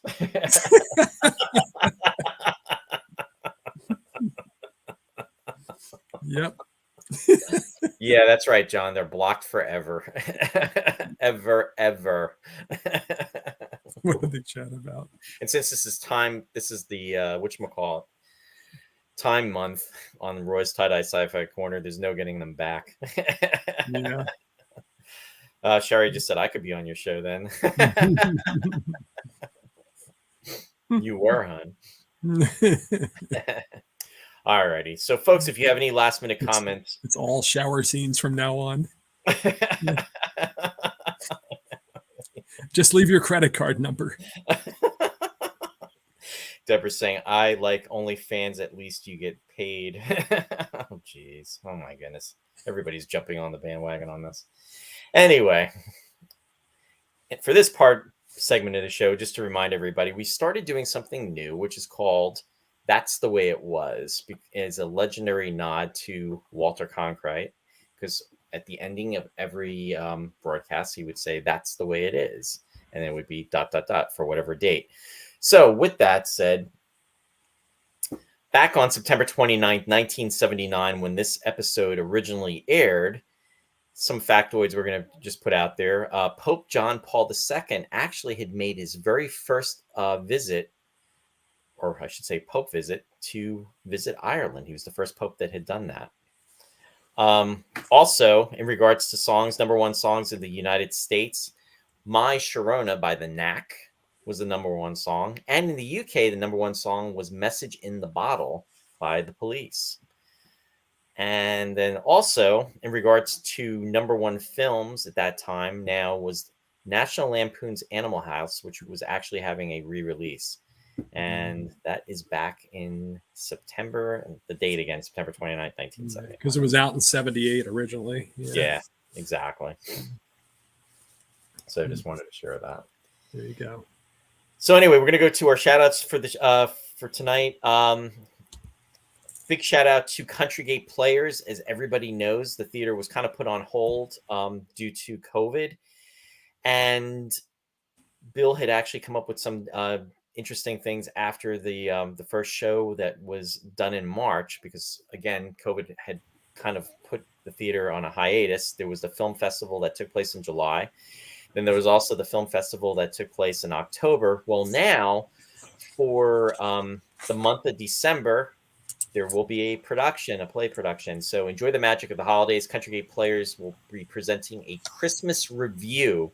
And that's going to be taking place if you are in the Belvedere area and you're able to venture out, come see. Definitely help support the theater and also support the talents. And it's going to be a great way to have the camaraderie of the holidays be celebrated. Mm-hmm. And that will be Saturday, December 10th and 17th at 8 p.m. Eastern Standard Time. And then Sunday, December 11th and 18th at 2 p.m. Eastern Standard Time. For information, you can visit the website, and that is www.countrygate.org. Also, you can visit Bill's website, Bill Scarrato, which is www.billscarrato.com. So definitely check it out. And then also, I want to give a shout out to our friends Mike and Mary Beth from Sci-Fi Distilled. They cover science fiction of the 80s, 90s, and beyond. They are going to be back on Wednesday, November 23rd at 7 p.m. Eastern Standard Time. I have daylight time there, but it's standard time because daylight savings time has passed. And their discussion is going to be, we will watch so you don't have to. So if you have a movie or a television show that you'd like to suggest to them that you maybe did not see and don't really feel like watching, but would like to hear it commented about, from Mike and Mary Beth, the suggestion. In fact, Mary Beth was on earlier, so you can definitely do that. They will be doing it this Wednesday at 7 p.m. again, Eastern Standard Time. Next, I want to give a shout out to Captain Phil's Planet. Captain Phil is on WUSB 90.1 FM, Stony Brook, New York. The captain's schedule is alternating Thursdays from 3 to 5 p.m. and he's also on Friday nights from 9 to 11:30 p.m. Captain Phil, I know you're out there, so if you can let the folks know what you've got planned or what you have coming up in the near future, please post in the comments. And next, I would like to give a shout out to Studio One Thrift, and this is going to be for owners Snow and Martha. They're showcasing their lineup for all seasons, all year long, and it's quality, stylish, affordable clothing for men and women. And they started this online business about 6 months ago, and they really have a lot of nice, cool merchandise, which is super affordable. So if you have an interest, definitely check it out. You can find out information about what they have. It's at their website, which is www.studioonethrift.com. And they also have a Facebook page, which you can also visit for the information in regards to upcoming merchandise as well as sales. So definitely check it out. Next, we were talking about Star Trek earlier. Want to give a shout out to the Star Trek Original Series set tour. In fact, that's what Mary Beth was saying. She's up in Ticonderoga right now with other friends from the set tour. And William Shatner, the one and only Captain James T. Kirk of the USS Enterprise. William Shatner is actually up there right now as we speak. He's there, going to be there until Sunday for this weekend. So he's returning. So if you have any information and you want to find out about anything of the tours that are being offered or any information about his appearances up in Ticonderoga, you can visit the web address. It is www.startrektour.com. And it's something you definitely want to check out if you are a Star Trek fan in the original series or in any incarnation, especially with William Shatner being up there. So definitely visit the webpage. And again, it's broadcast on Facebook as well. And with that said, this is a busy weekend. I want to also give a shout out to the friends that are at the Long Island Doctor Who convention. We're talking about Doctor Who tonight, and that is going on. And it is going to be going on tomorrow, Saturday, and Sunday. and that's the Long Island Doctor Who Convention. For information, you can find out about this convention. It's www.longislanddoctorwho.com. I know that, excuse me, there's a lot of cool things going on up there. Edwin Furrer, who's also a friend of the show and friend, is actually up there too right now with Rachel, his wife. And I was going to say Peter Davidson is actually going to be up there too. We were talking about him earlier. So for information, definitely check that out. And Ross, if you can let everybody know what you've got planned and what's going on. All right. Well, these are the two shows I've got on WWFM, the Classical Network.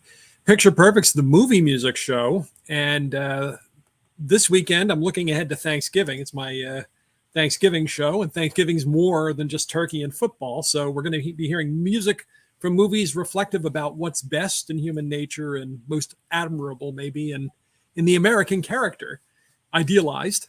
So we'll have music from a movie called The Cummington Story. It was actually a short produced by the U.S. Office of War Information in 1945. And it's about welcoming foreigners into the community temporarily during the war, and then they're sent back after the war. But anyway, it's music by Aaron Copland for that particular short, The Cummington Story. I'll have music from Field of Dreams by James Horner, which I'm sure many of you have seen. I'll also have some music from The Best Years of Our Lives by Hugo Friedhofer. That's probably the best movie about veterans that I know of. William Wyler directed it, and it's the movie that beat out It's a Wonderful Life for Best Picture that year. And to conclude the hour, I'll have music from Lincoln, Steven Spielberg's Lincoln, with John Williams providing the music. So that's my Thanksgiving show this year on Picture Perfect. It's family, community, and country, basically. Tomorrow night at 6:00. Then Sunday night at 10:00, I'll be celebrating the centenary of an Azerbaijani composer by the name of Fikret Amirov. He would have been 100 on November 22nd, so it's all music by this Azerbaijani composer, including his 6 pieces for flute and piano, and selections from his ballet Arabian Nights. That's Sunday night at 10. Azerbaijani Come Lately is the name of the program. You can hear it at wwfm.org, and if you can't catch it at the times indicated, it will be posted during the week as a webcast. And I'll be teasing them throughout the weekend on my Facebook page at Classic Ross Amico. So tomorrow I'll write about Picture Perfect, and on Sunday morning I'll post about The Lost Chord, about Amirov on The Lost Chord. You can learn more about him. And that's it, Roy. The end. Thanks, Ross. No, that's cool to hear. It's very interesting, though. I saw that Almirov, they're going to do a concert at Carnegie Hall on the 22nd. They're going to have some of his music there. This stuff never gets done, so I might have to sneak in for that one. And you were just up at Carnegie Hall too, right, Ross? Sometimes. Yeah, I was actually. Yeah. Yeah, for the Berlin Philharmonic, right? Yeah, that was just recently. Last week. Yeah, I was going to post about it, but then I figured, as I got to my 3rd page of the Word document, I said, what's the good of this? It's just going to piss off the Berlin Philharmonic. So I didn't post it. You aired on side of caution. It was not a favorable review. They played like gods, but interpretively, I was in disagreement. Wow. So there you go. There you go.